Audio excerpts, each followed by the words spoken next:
첫 번째 가볼까요? 자, 5년 도 주고 끝낸 꽁초입니다. 자, 이게 도대체 무슨 얘기일까요? 영상 만나보시죠.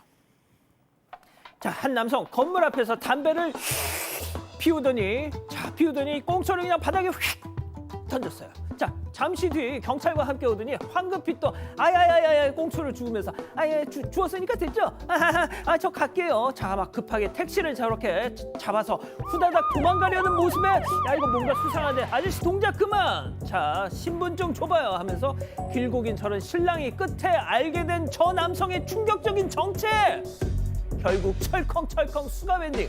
자, 도대체 뭐 하는 인간이었길래 정체가 뭔가요? 네, 바로 체포영장이 발부된 수배자였습니다. 어헛. 그제 오전 11시 반쯤입니다. 서울 관악구 신림역 인근의 한 거리에서 한 남성이 길바닥에 담배꽁초를 휙 버리는 걸 순찰하던 경찰이 발견합니다. 그런데 이 남성이 경찰에게 한 번만 봐달라고 사정을 하면서 다급하게 택시를 타고 이 자리를 떠나려고 했습니다.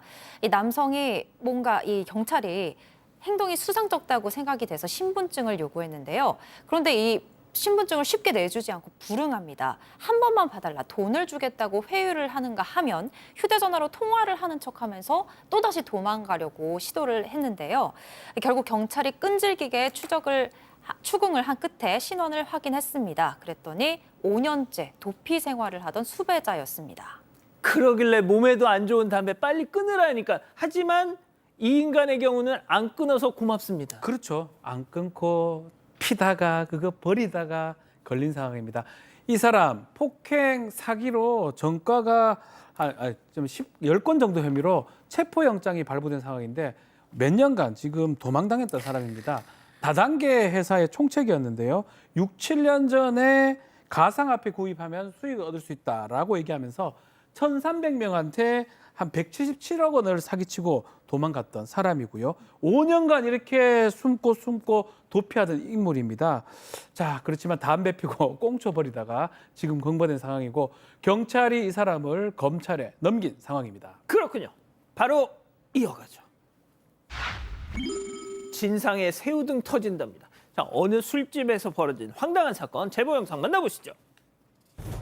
자, 카운터 앞에 모인 손님들 한참 실랑이 중입니다. 자, 그런데 점점 흥분하는 저 남성 좀 보세요. 일행들은 야야야 참아 마 말려보지만 점점점 막 끌어오르죠. 이윽고 밖으로 나가려는 남성, 통로에 앉은 커플을 보더니 갑자기 야 너네 뭐야 확 지금 여성의 얼굴을 퍽퍽 쳤어요 지금. 자, 지금 이 술집 순식간에 아수라장. 자, 사람들이 남성을 제지하는데 잠시 후에 아이고 말려보는데요. 잠시 후에 도착한 경찰을 보자마자 아이고 저 커플이 사람 잡네 하면서 지가 그냥 한참을 바닥에서 저렇게 발연기를 하고 있어요. 자기가 때려놓고 경찰에 연행됩니다. 자, 저 아저씨 지금 뭐 하는 거? 술을 마셔서 그랬다고 하기에는 너무 폭행을 했습니다. 이런 분들은 술을 마시면 안 될 것 같은데요. 지난 6월 28일 서울 마포 홍대 쪽 어느 술집에서 벌어진 일입니다. 제보자에 따르면 이 남성이 분할 계산을 요구했습니다. 계산을 나눠서 하고 싶다고 이야기를 했는데 이 사장이 연세가 좀 있으셔서 분할 계산하는 방법을 잘 모르셨다고 합니다. 그래서 실랑이가 벌어졌는데 남성이 왜 분할 계산이 안 되냐면서 사장을 주먹으로 폭행을 하려고 했습니다. 그랬더니 남성의 일행들이 남성을 말리기 시작했고 또 주변에 있던 다른 손님들이 이 남성을 예의주시하기 시작했는데요. 남성이 밖으로 나가나 싶었습니다. 그런데 제보자의 남자친구에게 뭘 보냐고 시비를 걸더랍니다. 급기야 남자친구를 주먹으로 치려는 순간 일어서던 제보자의 얼굴을 때렸습니다. 제보자 얼굴을 2대나 가격하고 죽이겠다는 폭언도 했고요. 또 옆에서 남성을 제지하던 남자친구에게도 함께 폭행을 했습니다. 제보자와 제보자의 남자친구 전치 2주 진단을 받았습니다. 자, 근데 분명 가해자 주변에 일행들이 많았거든요. 자, 네. 그런데 갑자기 그냥 확 사라졌어요. 4명의 일행이 있었습니다. 이 남성하고 같이. 아마 소란을 일으키니까 부끄럽거나 이게 말도 안 된다 생각이 들어서 이 남성만 홀로 두고 떠나가 버린 상황이라고 합니다. 그 다음에 저 남성 경찰이 출동을 하니까 나 죽이려고 한다라고 하면서 또 나를 위협했다라면서 피해자들한테 자신이 오히려 피해자 행세를 하면서 바닥에 누우면서 난동을 부렸다고 합니다. 결국 이 남성 폭행죄 등으로 지금 입건된 상황이고 피해자들 입장에서는 이 사람 합의도 안 해줄 거며 민사소송도 진행하겠다고 합니다. 그렇군요. 자, 다음 이어가겠습니다. 누구에게는 소중한 물건입니다. 자, 첫 번째 영상 만나보시죠. 자, 붕! 정찬 택배 트럭. 자, 택배 기사가요, 맞은편 가게에 택배 상자를 저렇게 배송을 딱 하죠. 뚜벅뚜벅. 그런데 가게 앞으로 걸어와서는 하수구 가림판을 쓱 집어들고는 맞은편으로 가지고 가서 뭐 할까? 택배 위에 툭 올려놓고 떠납니다. 자, 교수님, 가림판 가져다가 뭐 하려고? 그러니까요. 네, 부산에서 가게를 운영하는 제보자께서 겪으신 일이에요. 그러니까 어느 날 보니까 자기 이제 하수구 가림판이 없어진 거예요. 그래서 살펴보니까 저렇게 택배 기사가 이 사장님네 앞에 있는 하수구 가림판을 들어가지고 자기가 가져다 놓은 물건 택배 위에다 이렇게 덮어놓더라는 거예요. 바로 앞 가게입니다. 그런데 어쨌든 그래도 이쪽은 그런 가림판이 없어지는 거잖아요. 네. 필요하니까 준비를 한 거잖아요.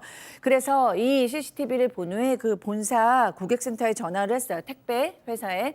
그랬더니 뭐 알아봐 주겠다라고 얘기했지만 아무 연락도 없었다고 합니다. 그래서 그저께 택배 영업점에 직접 전화를 했더니 뭐 가져다 주겠습니다. 그러고 오늘 가져다 놨대요. 그런데 도대체 왜 저런 행동을 한 건지도 모르고 이게 그래도 이분한테는 소중한 물건이었기 때문에 이런 일이 없었으면 좋겠다라고 하셨습니다. 이해할 수가 없네요. 자, 두 번째 영상 바로 보시죠. 자, 한밤중 뚜벅뚜벅 걸어오는 남성. 자, 그러다가요, 갑자기 유턴 하더니 또 막 주변을 두리번 하죠. 자, 바로 그때 주섬주섬 봉투를 꺼내 들더니 가게 앞에 있던 소나무에 저 봉투를 휙 씌우더니 으라차차차차차차 아이고 안 뽑히네. 아이고 다시 한번 으라차차 뽑혔다. 아, 뿌리째 저거를 들고 총총총 사라집니다. 예? 진짜 꽃도둑, 화분도둑 맨날 전해드리지만 소나무를 뿌리째 뽑아가는 인간은 처음. 저 귀한 거를 저렇게 훔쳐갔어요. 그러니까 지난 8일 제보자의 가게 앞 화단에서 발생한 소나무 절도 사건이고요. 밤 9시 50분경에 한 남성이 가게 앞에 찾아와서 가지고 온 비닐봉투로 저렇게 이제 영상 보신 것처럼 으라차차차차차 해서 저 소나무를 뽑아서 훔쳐 갔던 겁니다. 이 도둑맞은 나무는 평소 조경을 하는 제보자가 손님들께 보여주기 위해서 10년 동안 애지중지 키웠던 귀한 소나무라고 하는데요. 자, 제보자 이 경찰에 남성을 신고했습니다만 2주가 지났습니다만 아직도 찾지 못했다 그러고요. 제보자는 이틀에 한 번씩 소나무 찾기 위해서 동네를 한 바퀴 다 돌아다닌다며 뽑아간 나무는 이미 죽었을 것 같지만 사과라도 좀 받고 싶다. 예, 범인이 꼭 잡혔으면 좋겠다. 이런 간절한 마음을 또 내비쳤습니다. 자, 마스크 쓰고 있는 거 보니까 작정을 하고 왔어요. 자, 마지막 사연으로 가보죠. 애착 물건 대 소모품입니다. 자, 집단 지성의 판단을 받아보고 싶으시다면서 제보해 주신 사연 들어보시죠. 안녕하세요. 저는 결혼 3년 차 30대 여성입니다. 저는 평소에 물건에 애정을 많이 갖는지라 한 번 쓰면 오래 쓰는 편이에요. 구멍이 나면 실로 꿰매고 살짝 깨지거나 금이 간 걸로는 쉽게 버리지 않습니다. 저희 어머니에게 배운 생활 습관이라 이게 당연하다고 여기면서 살아왔어요. 그런데 저희 남편은 이 부분에 있어서 저랑 완전히 다릅니다. 티셔츠 소매가 조금만 헐거나 목이 늘어나면 뒤도 안 돌아보고 바로 버려요. 신발, 옷들 말고 다른 물건들도 전부 소모품이라면서 쉽게 버려버립니다. 하루는 제가 아끼던 그릇이 안 보여서 남편에게 혹시 못 봤냐고 물어보니 당당하게 모서리가 깨져 있어서 버렸다는 거예요. 깨진 지는 꽤 됐는데 남편이 또 버릴까 봐 일부러 제가 말을 안 했거든요. 그런데 이걸 대체 또 언제 본 건지 저도 모르는 사이에 버렸더라고요. 제가 화가 나서 내가 아끼는 건 줄 몰랐냐, 왜 한마디 물어보지도 않고 마음대로 버리냐고 하니까 남편은 당신이 못 버리니까 내가 대신 버려준 거라네요. 심지어 그렇게 물건 쌓아두면 집 청소도 안 되는데 미련 갖지 말라며 대수롭지 않게 여기는데 저는 속상한 마음에 그만 울어버리고 말았습니다. 남편이 평소에 저보다 깔끔해서 정리를 잘하는 것도 알고 또 남편 말이 틀리지 않다는 것도 알지만 제 물건인데 한 번은 물어보는 게 맞다고 생각하거든요. 그리고 물건에 애정을 가지고 오래 쓰는 게 그렇게 잘못인가요? 그 이후로 남편과 대화하기도 싫고 화만 나는데 대체 어떻게 하면 좋을까요? 자, 기다리고 기다리셨던 부차 핸접 타임. 6천여 분의 우리 가족 여러분들 채팅창에 OX로 함께 참여해 보시죠. 먼저 남편입니다. 야, 하은아, 너 그 병이야, 병. 알뜰살뜰 아니야. 딱 보니까 너 저장 강박증 초기야. 나중에 할머니 되면 동네 온갖 쓰레기 집안에 그냥 쟁여놓고 냄새, 벌레. 야, 우리 미니멀리즘을 추구하자. 제발 물건에 쓸데없는 의미 좀 부여하지 마. 제발 물건 수명대로만. 응? 동그라미. 아, 어쩌면 좋니? 좋습니다. 자, 사연자 아내예요. 오빠, 지훈 오빠, 지금 뭐하는 짓이야? 그 그릇 결혼하고 첫 집들이 때 내 친구 상희가 얼마나 고심해서 선물해 준 건데. 버릴 거면 나한테 말을 해야지. 그리고 뭐 저장 강박, 미니멀리즘, 야, 돈이나 많이 벌어다 주면서 그딴 소리에 나같이 검소한 마누라 만난 거 땡 잡은 줄 알아, X. 자, 교수님부터 달려볼게요. 아, 네. 근데 사실은 저는 좀 물건을 정리를 하고 집을 깨끗하게 쓰려면 좀 버려야 된다라는 입장이에요. 그리고 또 이렇게 깨진 그릇 같은 거는 좀 위험할 수도 있어서 버려야 된다는 입장이기는 한데, 그래도 우리가 역지사지 상대방의 마음은 이해해야 되니까 이 친구가 내 아내가 의미를 부여하고 있는 물건을 물어보기는 해야 될 것 같아요. 그리고 싫다 그러면 설득을 해야 될 것 같지, 이렇게 그냥 팍팍 버려버리면 좀 속상하고 부부 사이도 안 좋아질 것 같습니다. 박 변호사님. 뭐 이거는 뭐 잘못의 문제도 아니고요. 취향의 문제라고 좀 생각도 들기도 합니다. 그렇기 때문에 저는 아내한테 완전히 물어보고 동의가 된 다음에 버려도 되는 거거든요. 굳이 저렇게 미리 처리한다는 거는 근데 과연 너무 많은데 그거 언제 다 일일이 물어봐. 그러면 집이 좁으면 몰라도 집이 또 괜찮으면 또 뭐 그거는 또 그것도 문제이기 때문에 그 얘기를 하면서 한 게 필요하지 않을까. 그냥 독단적으로 하는 거는 반드시 좀 이렇게 갈등이 유발된다 이 생각이 듭니다. 그렇군요. 김하은 아나운서, 나도 저런 경험은 있다 없다? 많습니다. 저는 좀 물건을 잘 못 버리는 성격이었고, 신랑은 물건을 잘 버리고 새 걸 사면 무조건 허는 걸 버려야 되는 사람이에요.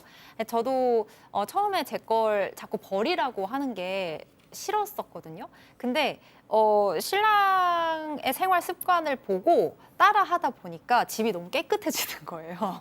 그래서 저도 이렇게 동화가 됐어요. 근데 그걸 떠나서 그래도 아내의 물건이니까 좀 물어보고 또 이걸 왜 버려야 할 것 같은지 설명을 좀 했으면 어땠을까 싶습니다. 자, 최영진 평론가. 그러니까 주변에 물건의 의미를 담고 잘 못 버리시는 분이 계시거든요. 자, 보세요. 이거 펜. 저 5년 전에 사건반장 처음에 이제 섭외 들어왔을 때 샀던 펜입니다. 아, 그리고 진짜요? 진짜예요. 아, 농담이 펜. 이번에 다시 여기 들어왔을 때 제대로 해보자라고 샀던 이 모든 야. 것에 의미를 다 부여하면요. 세상에. 거예요. 아, 그런 얘기 나한테 안 해줬잖아.